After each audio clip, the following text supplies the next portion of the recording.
I sat in my home office, watching the security feed from my daughter Emma's 16th birthday party. She looked beautiful in her blue dress, but her eyes kept drifting to the empty seat beside me. Jack had promised he'd make it this time. He'd sworn this party was on his calendar, blocked off months in advance. Then came the usual text: critical investor meeting. Can't miss this. I'll make it up to her tomorrow. My phone buzzed with another message, this time from my COO. Acquisition papers are ready. Jack's company has no idea what's coming. Perfect timing, I typed back. He just missed another milestone. Emma appeared in my doorway, her party dress slightly wrinkled. Mom, is Dad really not coming? I closed the security feed and opened my arms. She might be 16, but she still needed her mother's hugs. He's stuck in a meeting, honey. Like Tommy's graduation, and my piano competition, and Christmas? Her voice cracked slightly. Why does his business always matter more than us? If only Jack knew that while he was building his modest tech consulting firm, I'd spent the last decade creating Aurora Technologies, the fastest growing tech company in Asia. Those mommy and me classes I attended, actually board meetings scheduled around school pickups. The book club that met during his business trips, my executive team. Sometimes, I said carefully, people don't realize what they're losing until it's gone. I checked my watch. Speaking of which, how would you like to help me with something important? Emma wiped her eyes. What kind of something? I pulled up the acquisition documents on my screen. Remember how Dad always said I didn't understand business? Want to watch me buy his company? Her eyes widened. Aurora Technologies, that's you. That's us, I corrected. Those coding camps I sent you to every summer, they were at our R&D facilities. All those community service projects for your college applications, actually internships at our subsidiary companies. But Dad said Aurora was his biggest competitor. He's been trying to land their contracts for months. I know. I smiled, remembering Jack's dinner rants about the mysterious company that kept outbidding him. He's about to learn why he kept losing those bids.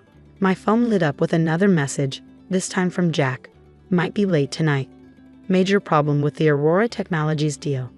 Of course there is, I murmured, signing the final acquisition papers with my digital pen. Emma, would you like to do the honors? She took my tablet, her finger hovering over the submit button. Dad always said women in business think too small. Then let's think big. I showed her the company valuations. His firm is worth $50 million. Aurora Technologies, $12 billion.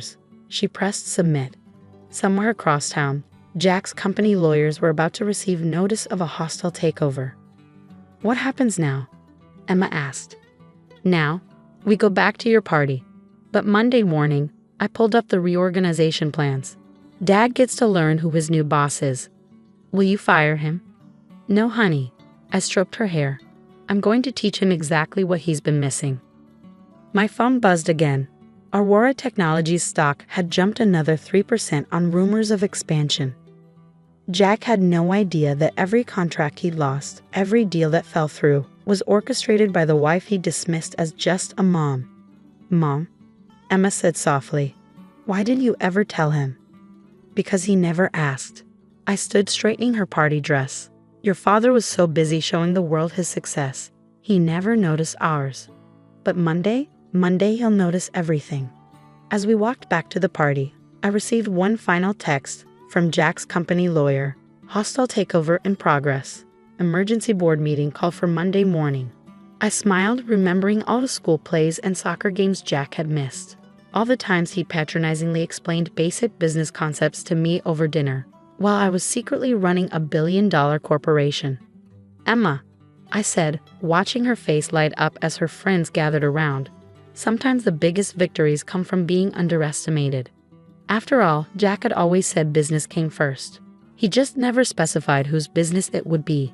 Monday morning arrived with a storm of notifications on Jack's phone. His company's stock had plummeted 40% in pre-market trading, and Aurora Technologies' name was splashed across every financial news headline. I watched through my office windows as he rushed into his building across town, the security feed showing him looking disheveled.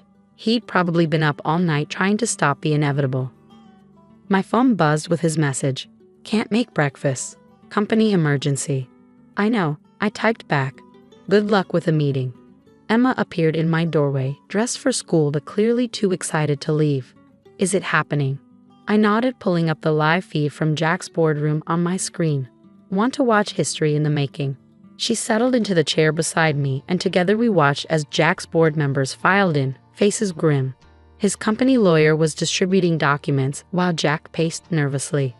The hostile takeover bid is legitimate, the lawyer was saying.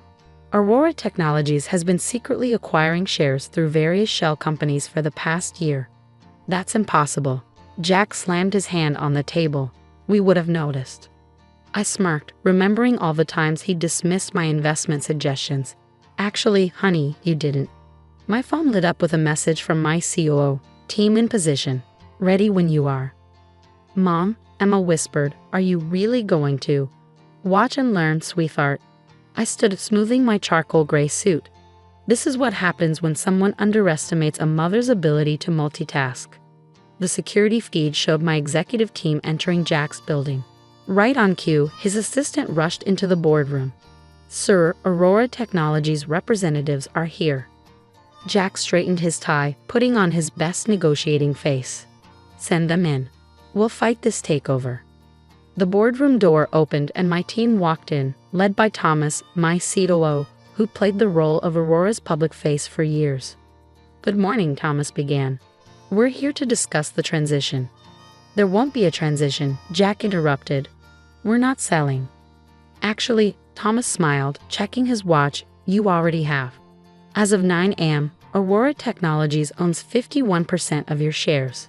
But perhaps you'd like to discuss this with our CEO. Jack scoffed. The mysterious CEO no one's ever met finally decided to show their face. She's shown her face every day, Thomas replied. You just never noticed her. That was my cue. Emma squeezed my hand as I stood, ready to see Dad's business skills in action. The click of my heels echoed through Jack's boardroom as I entered. The look on his face was worth every missed dinner, every condescending comment about my simple mom life. Hello, dear, I said calmly. Rough morning. Jack's face went through a range of emotions: confusion, disbelief, anger. What is this? This, I settled into his chair at the head of the table, is what happens when you're too busy looking down on someone to notice them rising above you. You? He laughed nervously. You're saying you're Aurora Technologies CEO. That's impossible. You can't run a multi-billion-dollar corporation while raising our children. I pulled up Aurora's financials on the boardroom screen. Funny thing about mothers, we're excellent at managing multiple responsibilities. Something you might have noticed if you've been around more. His board members stared at the numbers in shock.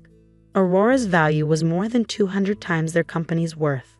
But the school committees, the mom groups, the book club, board meetings, investor conferences, and executive strategy sessions.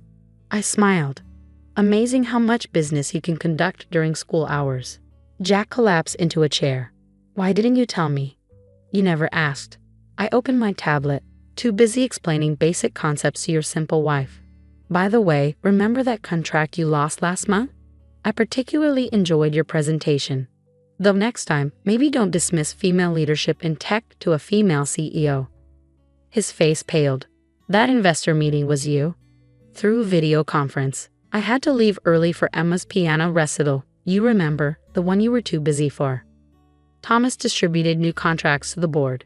We'll be restructuring the company, obviously, though some positions will remain in altered capacities. Jack straightened. You're firing me? On the contrary, I replied. You're being promoted to Vice President of Family Relations. What does that mean?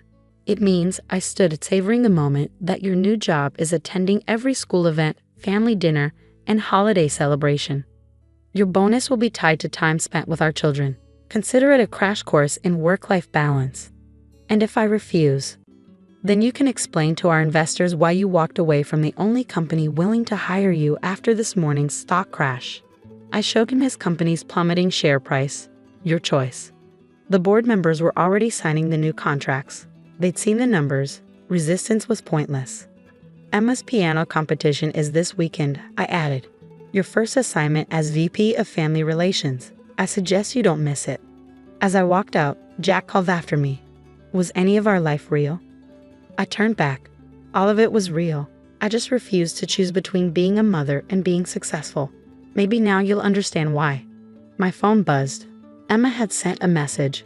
Dad's face was priceless. But Mom, are you really giving him another chance? Everyone deserves a chance to learn from their mistakes. I typed back. Even fathers who think business is more important than ballet recitals. After all, sometimes the best revenge isn't destruction. 1 month later, I sat in the auditorium watching Emma's piano competition, but this time the seat beside me wasn't empty. Jack sat there, nervously checking his new company tablet, which now displayed our children's schedule instead of stock prices. Stop fidgeting, I whispered. She can see you from backstage. Sorry, he muttered. It's just, I've never seen her perform before. I know. The words carried the weight of years of absent parenting. That was rather the point of your new position. His first month as VP of Family Relations had been a crash course in everything he'd missed. Every morning, instead of rushing to client meetings, he drove Emma to school. Afternoons were spent at Tommy's soccer practice rather than board presentations. Dinner conversations now revolved around our children's lives instead of his business complaints. My phone lit up with a message from Thomas. Quarterly reports ready for review. Also, Jack's attendance log is impressive. Hasn't missed a single family event. Amazing what proper motivation can do, I typed back, watching Jack wave encouragingly at Emma as she took the stage. As our daughter began to play, I saw tears in Jack's eyes. She's incredible, he whispered. When did she get so good? During all those recitals you missed, I replied softly. But you're here now. That's what matters. The audience fell silent as Emma's music filled the hall. Jack reached for my hand, the first time he'd done so in years. I was so wrong, he murmured.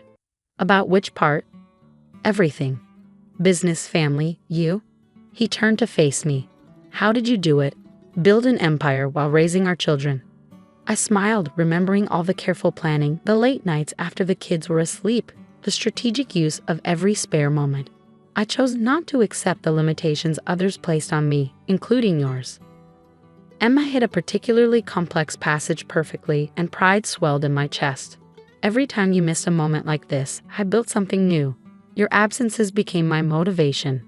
And now, he asked quietly, now you're learning what real success looks like. I showed him his latest performance review, based not on profit margins, but on family memories created. You're actually quite good at this job when you try. After the performance, Emma ran to us, her face glowing. Dad, Mom, did you see? I didn't miss a single note. You were perfect, sweetheart. Jack hugged her, really hugged her, perhaps for the first time in years. I'm so sorry I missed all your other performances. But you're here now, she said, echoing my earlier words. And you're coming to my practice sessions too, right? As per your contract? He laughed, a genuine laugh I hadn't heard in ages. Yes, it's officially in my calendar. Your mother made sure of that. My phone buzzed again. Aurora's stock had hit another record high, but for once I didn't immediately check the details. Some successes weren't measured in market value. Ice cream to celebrate, Emma suggested. Dad's buying, since Mom basically owns his wallet now. As we walked to the car, Jack held back for a moment. Thank you, he said quietly, for not destroying me when you could have. That was never the goal, I replied. The goal was to make you see what really matters. Sometimes the best way to teach value is to change the currency. Emma called from ahead. Mom, can we show Dad the new technology center? The one named after me. Jack's eyes widened. You named a building after her. Actually, I smiled. I named a whole research division after her. Turns out, while you were building a company, I was building a legacy. For both our children. We drove to the ice cream parlor, the same one we visited after Emma's first recital, the one Jack had missed. But this time, we were all there, together. Sometimes success isn't about winning or losing. Sometimes it's about redefining the game entirely. And as I watched Jack finally truly engage with our daughter's stories about her music and dreams, I realized that maybe, just maybe, my greatest business achievement wasn't building Aurora Technologies. It was reconstructing our family. After all, some portfolios are measured in moments, not millions. And those are the ones that truly matter.